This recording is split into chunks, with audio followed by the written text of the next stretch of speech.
வணக்கம்.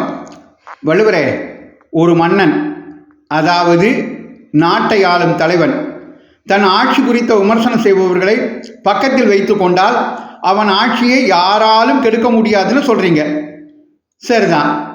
ஆனால் சில ஆட்சியாளர்கள் விமர்சனம் செய்யக்கூடிய ஆலோசகர்களை, ஊடகங்களை, அவை அத்தனையும் விலைக்கு வாங்கிட்டு தங்கள் ஆட்சி மீது விமர்சனங்களே இல்லாமல் பார்த்துக்கிறாங்களே, அது கெட்டிக்காரத்தனம் இல்லையா? அப்பனே, அந்த கெட்டிக்காரத்தனத்தை தூக்கி குப்பையில் போடு. விமர்சனங்கள் தான், குற்றங்குறைகளை சுட்டி காட்டுவது தான் ஒரு அரசனுக்கு பாதுகாப்பு. அந்த பாதுகாப்பு இல்லைன்னா அவன் ஏமரா மன்னன் தான், அதாவது காவலற்ற அரசன் தான்.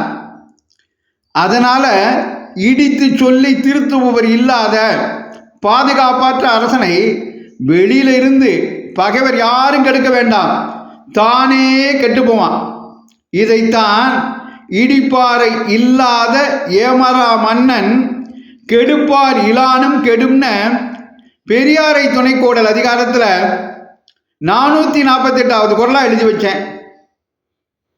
அடடா, ஊடகங்களை விலைக்கு வாங்கிட்டு உத்தமமான ஆட்சி நடத்துகிற மாதிரி வேஷம் போடுறவங்களால வெளியில இருந்து அவர்களுக்கு பகைவர்கள் கெடுக்க வேண்டாம், அவர்கள் தானே கெட்டு போவார்கள் என்பதை இடிப்பாறை இல்லாத ஏமரா மன்னன் கெடுப்பார் இலானும் கெடும் அப்படிங்கிற குரல் மூலமா அருமையா எங்களுக்கு புரிய வச்சுட்டீங்க.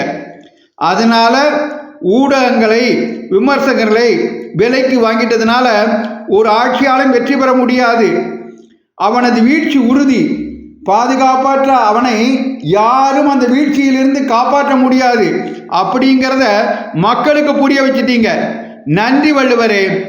இந்த பதிவு உங்களுக்கு பிடித்திருந்தால் மற்றவர்களுக்கும் பகிருங்கள்.